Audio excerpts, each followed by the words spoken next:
please hop off now. But this meeting is being recorded. Thank you for joining us on this very first meeting of 2026. We've been off for a couple of months for planning. So thank everybody for joining us. Looking forward to an amazing 2026 with everybody. I think we have a lot of fun and exciting developments. I do know that we have a few things going on, and we'll discuss those here in a second. So we'll just jump right in. Hopefully y'all can see my screen. Perfect, thank you. All right, well, let me go ahead and go over housekeeping items. There we go. Make sure you're muted until you're ready to speak. Again, being recorded.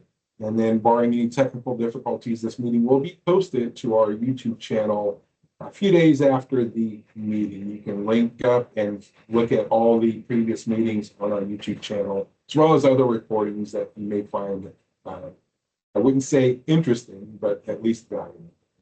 So we'll go ahead and jump right into the agenda. We'll do a real quick introduction. We'll discuss a grant program that's available from our partners at the Kansas Department of Health and Environment. Our KDOT cost share program manager will discuss that grant program. We'll discuss some activities from the Aviation Advisory Committee and some recent direction. And then I know we've talked about the AAM roadmap and navigating it at the last meeting. That was a few months ago. Wanted to just give you a brief update and then get some breakout groups. We'll send out a survey to see if you're interested in participating in those breakout group activities, and we'll discuss that a little bit later on. But if there are no initial questions, I'd love to ask Mary from the Kansas Department of Health and Environment to jump in whenever you're ready. Hi, thank you for having me, especially on such late notice. Um, like I said, my name is Mary Vessel. I am the grant manager for the Bureau of Air with KDHE. And we did just post our VW request for applications. If you haven't heard of the VW funding before, I'll just give a little background. You may remember 10 years ago, a little more than 10 years ago, the EPA and the state of California sued Volkswagen for some emission testing tampering in some of their vehicles. And so they had to pay a large sum of money. And then that was dispersed among the states based on how many of those vehicles, they were all diesel, were in those states. And so Kansas actually got just over $15 million. And that money is to be used to replace diesel vehicles and equipment, either with newer or all electric. So you'll see the categories that we have right here, most important to you all: the airport ground support equipment, freight switchers, buses, and trucks. There's also forklifts and port cargo. But those are also under the same application as the airport ground support equipment. And this, if you do go to an all electric vehicle or equipment, it does include the charging infrastructure that you don't already have. If you do have that, then we're not going to pay for it because you already have it. Let's see, what else was I going to say? Some important things to note is that the trust settlement actually ends in October of 2027. So if you are going to make any application, put in any applications, just make sure that the project you are applying for will be able to be completed in that time frame. The deadline for the applications are May 11th, the end of the day of May 11th. It's a Monday. I did that on purpose. So if someone forgets on Friday, they could still sit in on Monday. It's okay. You can apply for any amount between $50,000 and $2 million. Each group, well, not the airport ground support, but the freight switchers, buses, and trucks have specific amounts you can't go over, but I don't think the airport ground support equipment doesn't have an amount on it. You can apply for multiple categories, multiple equipment, multiple vehicles. as long as it's under the 2 million mark. We have over 10 million. We have not set a specific amount because it is in a trust fund, so it kind of goes up and down depending on the stock market. We also were anticipating a DERA award that we might match with some VW funding, so we would want to make sure we save that little bit for that. Let's see, what else was I going to say? I feel like I'm a little all over the place. I'm so sorry.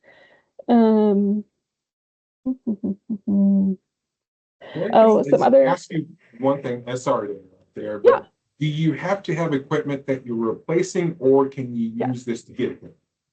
No, you must be replacing some diesel equipment. Gotcha. Um, and I don't believe there's big like guidelines for some of the like trucks and things. They have to be so old, so many years old and such. I don't think we have quite as much restrictions with the airport ground support equipment. But it is all in the RFA. And if you do have questions, you can email me, and I'm going to put the email in the chat. Um, here we go. Yes, this is the email. Um, if you could use that email, it will be me replying. I'm trying to keep my program separate though. So anything to do with VW, please use that email. I also am not putting out my phone number so that I can make sure questions are documented. And so I'm just doing email. But if you have any problems, and I can set up a Teams meeting or something if you want some more one-on-one time, that's totally fine.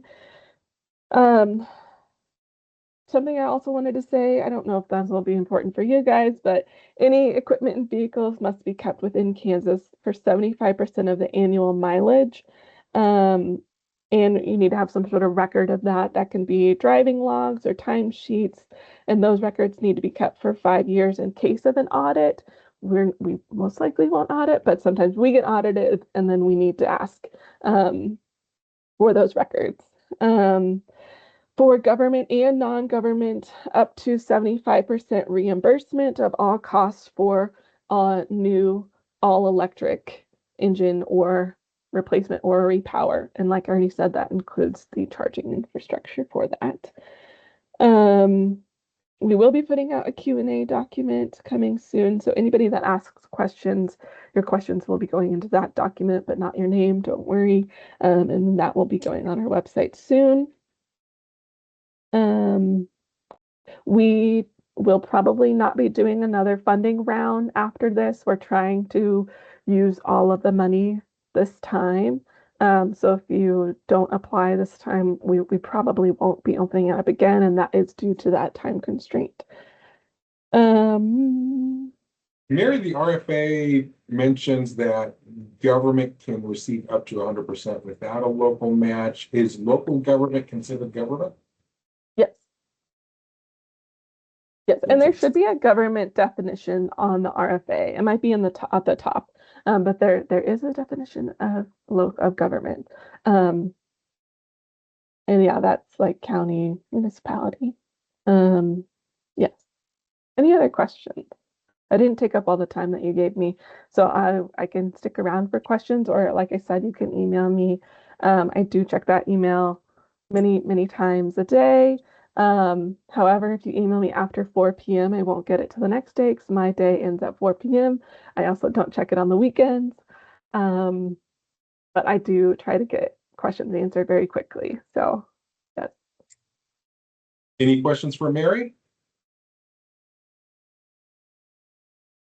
I see this as an amazing opportunity. It kind of aligns with our efforts looking at, airport electrification. I know a lot of airports need ground service equipment, and getting, the piece of equipment that you need to be able to support your operations, but also get, a clean, clean burning, clean technology for that piece of equipment, and be able to get the charge infrastructure onto the airport. It will serve your needs. So if anything, take advantage of this potential opportunity, and also look at it as a multimodal. So even if you don't have, 100% of the need on airport, but your community needs a school bus or, another heavy piece of equipment. Think about it from that perspective. Your community could get that heavy truck or school bus, and you can install the charge infrastructure on the airport for that piece of equipment that brings that electric infrastructure onto your airport and gets you prepared for the next generation of aircraft that are going to be electrified. So this is an amazing opportunity. Thank you to our partners at KDHE for sharing that information. Thank you for taking the time. Yeah, no problem. And I did want to make sure to say the only charging infrastructure we can't do is for like your personal car. So we wouldn't be able to put in EV charging for the public, just for these categories, if that makes sense. So just want to put that out there. But yes, Appreciate that. thank you so much. Make sure you email me if you have questions. Otherwise, I'll let you guys get back to your meeting. Bye. All right, folks, I will include this presentation in an email back to you at the end.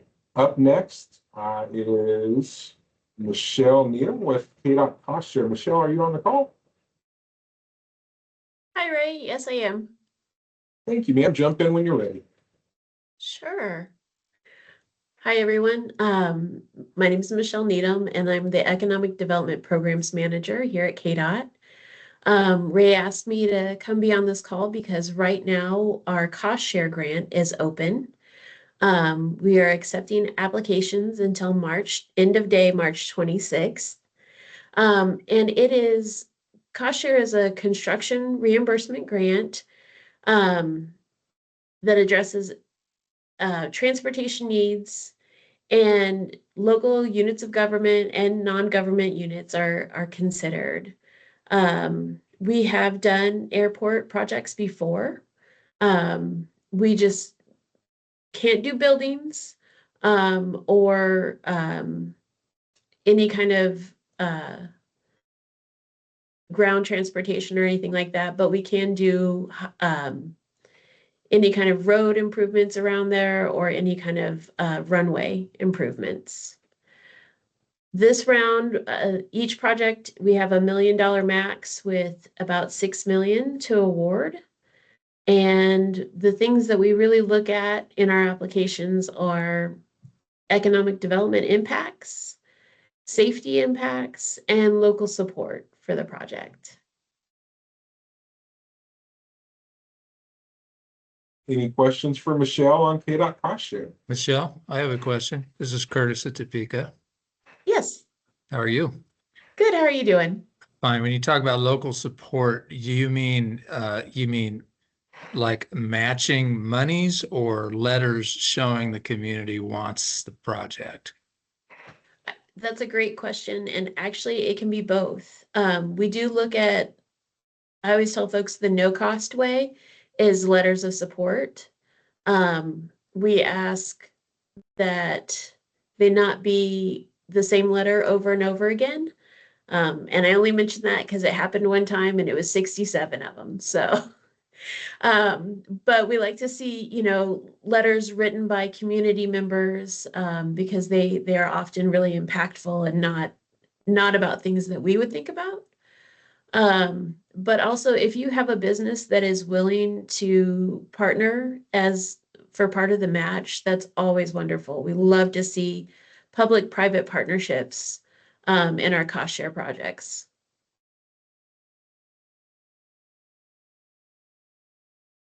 Any other questions for Michelle for KDOT Cost Share? Yeah, I've got one real quick. Barry Albrecht with Commerce. Would that funding also, could it be used for FBO facilities in a rural community? What kind of facilities are those? With a small hangar and office? We can't do the buildings. We can do anything like if they need, I think we've done one with the road up to it and we patched the road up to it. But we just can't do the building or the hangar. Okay. And I would say this is, I mean, there are other resources that may be able to cover that, Barry. I do know that the Kansas or KDOT Division of Aviation has the Airport Improvement Program. The grant application for that just closed out in January. So we do have project or grant funding for that. And there may be other programs as well, depending on if they're getting federal funding through IJA or not. But this is one grant opportunity that's currently open. And I reached out to Michelle on very short notice, like maybe 30 minutes. So thank you, Michelle, for for agreeing and being a great sport about this and sharing the information. And same thing for for the KDHE rather, on short notice. They came in as soon as I found out about the grant program. I asked for them to provide details because I think it could be meaningful for this group. It's not a guarantee, obviously nothing is, but the more opportunities that we learn about, we love sharing just in case someone could leverage those. So any other questions for Michelle before she hops off the call? And again, I will share the presentation that does include the QR code and the links in case you want some additional details. Yeah, absolutely. On our webpage, we have our frequently asked questions, our fact sheet, and a sample application. And if you have any other questions or think of anything, just feel free to reach out. Thank you very much, Michelle. Thanks, Ray. Have a good one. Folks, we'll move on here. The next discussion will be the Aviation Advisory. So the Aviation Advisory Committee was formed.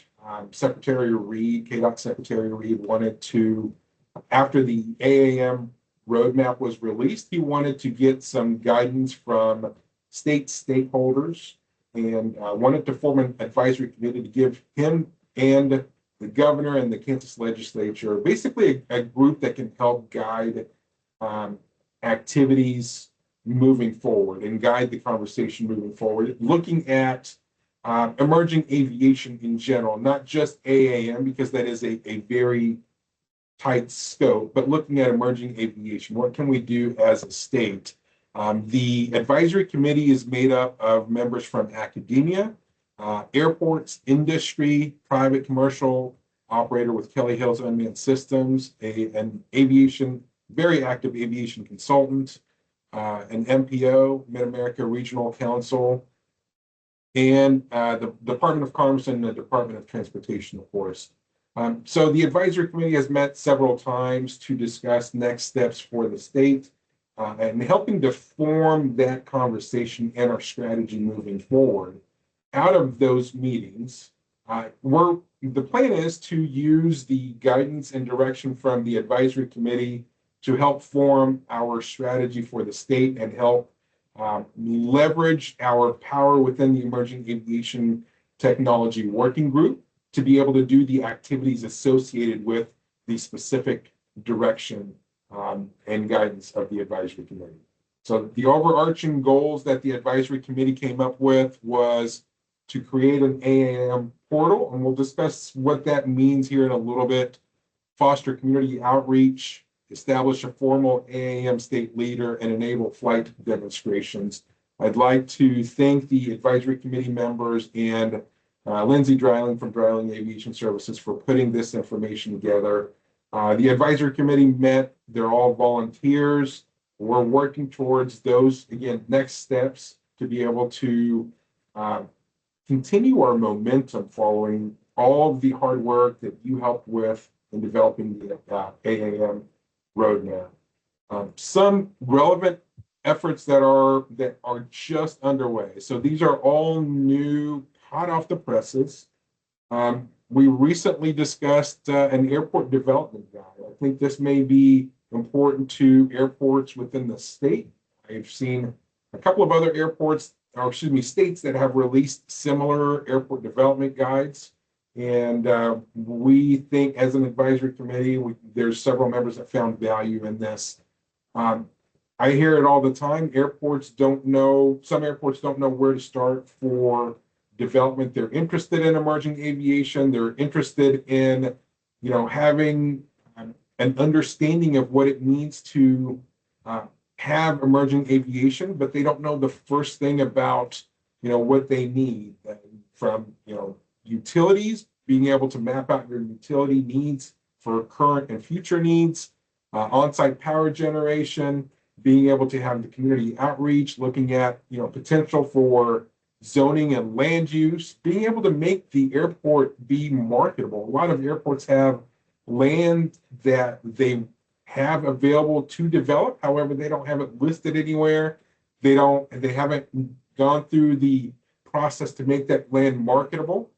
From time to time, our partners at Commerce and we even receive inquiries about, hey, I want to develop or do this aviation activity, and we're looking for X amount of acres on airport for development, or X amount of acres adjacent to the airport for this type of use.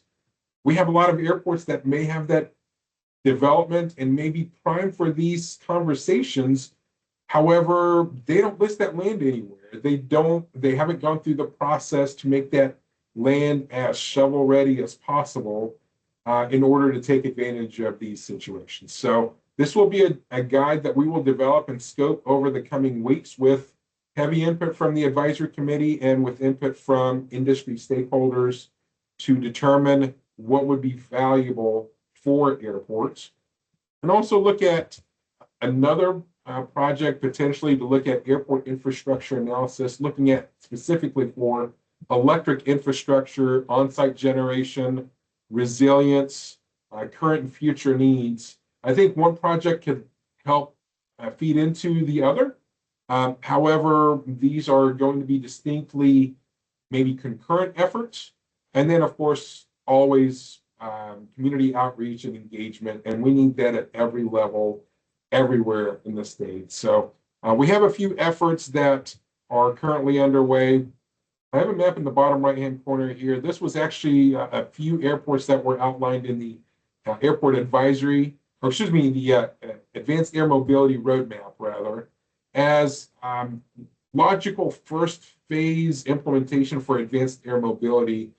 It includes the current Part 139 commercial service airports. It also includes a few other strategic airports that may receive commercial cargo operations or are strategically placed in due to potential activity or access. You can see that these airports really cover a racetrack around the state and are a great first phase of our outreach efforts, potentially first phase for looking at, researching electrification or emerging aviation technology needs or operations. It does not mean that these are the only airports that are vital for the conversation in the state. We may recognize another airport or 2 or 10 that have an operational need. This just gives us somewhere to start based on the information that was supplied in the AAM roadmap. It's a starting point. It's not the ending point. We definitely want to look for others that may be meaningful to the conversation. So I wanted to highlight that effort.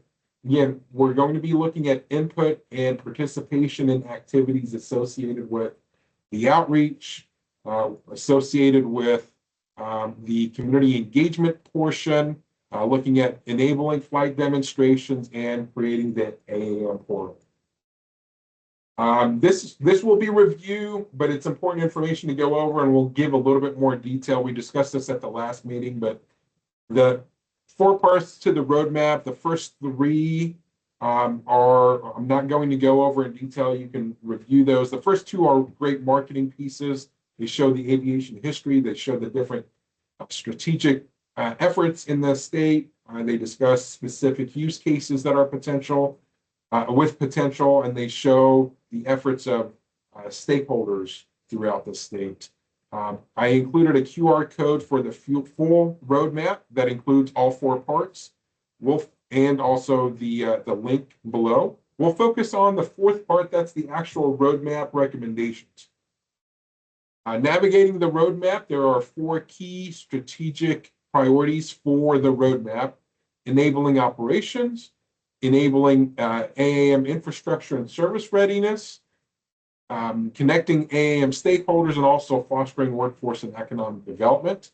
Those operations, those strategic priorities have a strategic evolution based on what we should focus on first in the first 1 to 5 years versus midterm or mid period 5 to 10 years, and then long term 10 to 20 years. This helps us guide our efforts, so we're not trying to do everything overnight. We can't do everything overnight. What is a strategic evolution of our process, and how do we prioritize some processes over the others?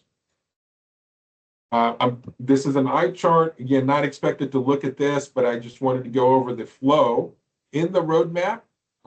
The activities are outlined. There are lead stakeholder groups on the very right-hand side. We'll ask for volunteers for these groups. And in the middle there, it'll show the strategic evolution, the timeline suggested with these activities, as well as the left-hand side of the timeline are the specific activities. The roadmap also outlines the objective and specific activities recommended after that. And each one of them really covers one of those key areas of either enabling operations or connecting stakeholders.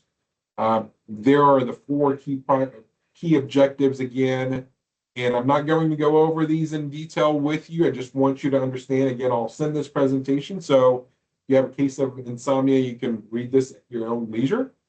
But these are the activities that we're going to be looking at completing or working on. Some of these activities are ongoing. We will not complete them. It's just an effort that we need to have. So we'll send this presentation out. Now, the question is, who wants to help? So we can look at navigating the roadmap also by various work streams. The work streams are related to specific efforts. For instance, supporting workforce will require a couple of different items. The talent work stream will include workforce development, specific aerospace economic development, and autonomy ready workforce. So there's different work streams, and the roadmap has navigation by work stream as well. I think the easiest way to navigate is by those specific key activities related to these stakeholder groups. So now we'll ask for you to volunteer for those stakeholder groups. I will, within a day or two, we'll send all of the meeting information, but we'll also send a survey if you're interested in volunteering for these breakout groups. And the 5 key areas are suggested to be government, airports, industry, academia, and community associations. There are activities that are led by these specific groups, but it's not the only group. So the government, the portion that is suggested to be led by government will have other members within it that are not government related and require other members. The lead groups are just the ones that are likely going to be leading the conversation.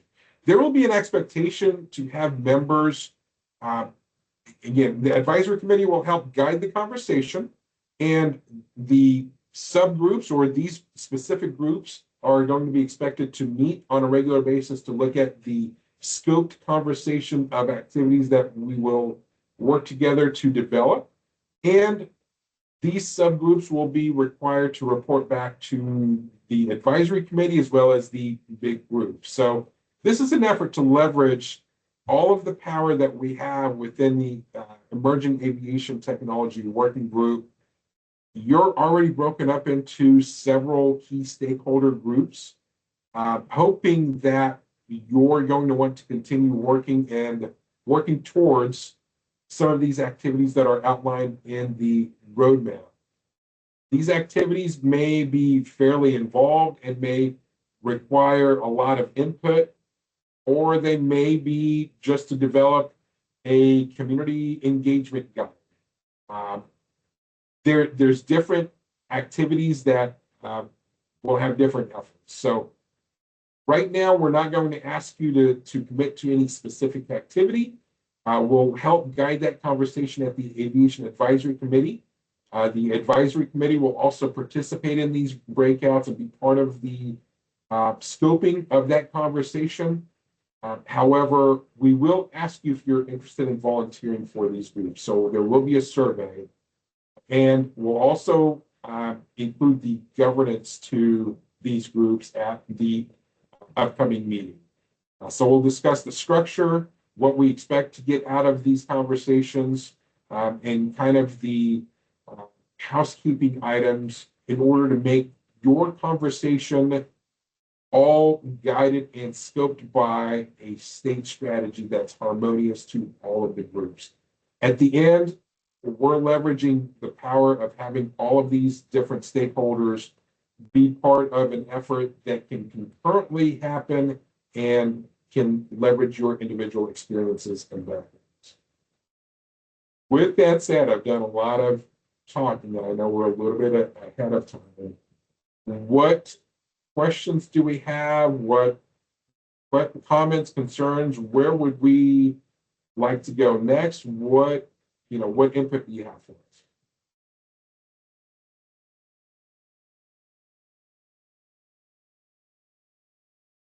Sam, fire away.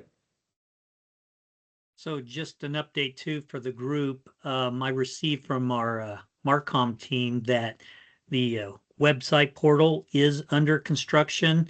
We're in early stages of it right now. I was talking with Ray earlier, and I think once we get enough of it put together, I want to engage everybody to have some real good feedback on what we want to include in that and things like that. So just a quick update on that's in progress, but there's going to be a lot of help needed to keep it moving forward and complete it. Thank you, Sam. Appreciate that.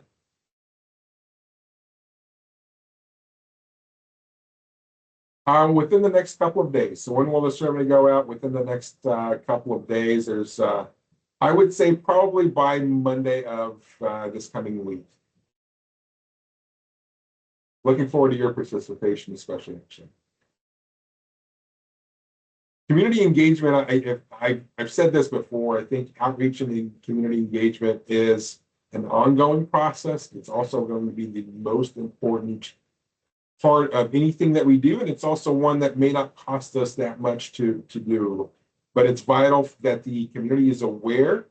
There's different engagement efforts that are going to be needed, but we can get the best strategy, and if there's resistance at the community or the community isn't aware, and we're greatly going to reduce our effectiveness if we don't have a great community engagement effort at every level.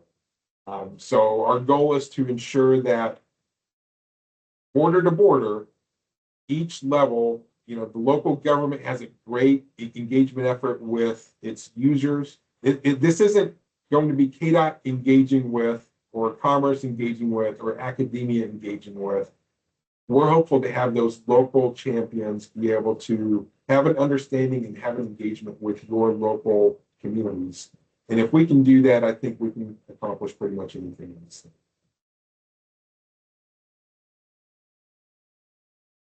Other questions, comments, concerns? Anybody interested in the KDHE potential grant fund?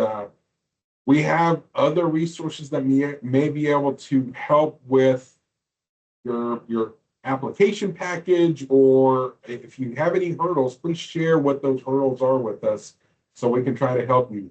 This is funding that can directly help the effort of this specific group, that can directly help getting airports and communities infrastructure ready for their current needs, their future needs, and emerging aviation whenever that hits their doorstep. I would never tell you to install a charger just for an electric advanced air mobility aircraft unless you have an operational need, unless you have one saying, I want to operate it. However, you can get your airport ready to take advantage of that, and that includes bringing electric infrastructure on or near your airport. This is an amazing opportunity that I think many airports should be applying.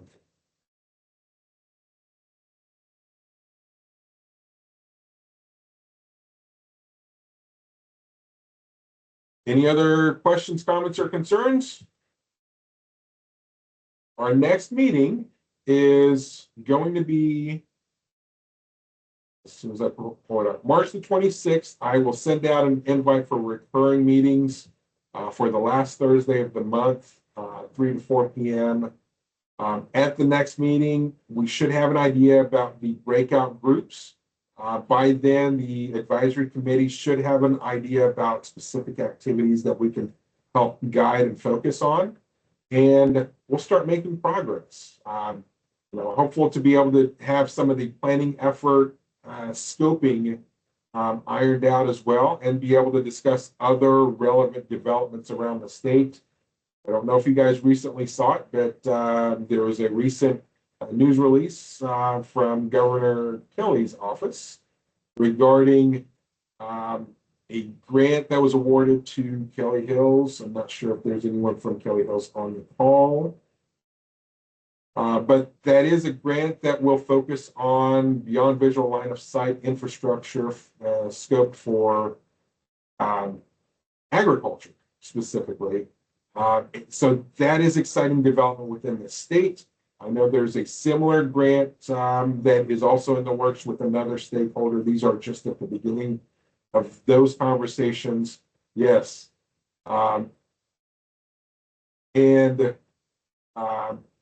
Absolutely, for the question regarding getting a copy of the slides, I'm going to send the slides to everybody. And yes, looking forward for getting that help. Thank you, Eduardo. Yeah, there will be another relevant BVLOS project that is with another state stakeholder. As soon as those are developed, we hope to learn from those and hope to enable those in whatever way we can, and that will help guide future infrastructure investments.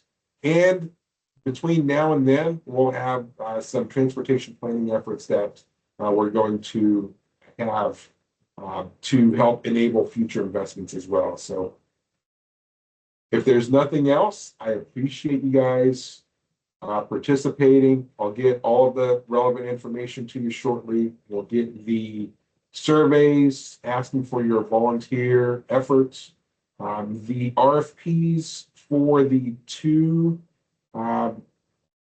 planning efforts that I discussed earlier, the airport development and the infrastructure review or infrastructure analysis, we'll work on scoping those RFPs over the coming weeks, and those will go out. Those are actually our first actual, after the roadmap, those will be our first planning effort, funded planning effort projects that we'll put out, but hoping to outline any other efforts that we need moving forward, just so we can either look at a potential funding source, but also gather information. So if and when we do go to the Kansas legislature, we'll have all our ducks in a row. We don't want to go to the legislature and say, hey, see you, Barry. We don't want to go to the legislature and say, hey, give us a bunch of money, and we, don't have all of our ducks in a row. I don't think we'll be successful that way. There isn't, this magic fund everywhere. So getting some of these initial successes with our partners, the investments in BVLOS architecture, the planning effort to outline future needs, I think that's all going to be very important for our process moving forward.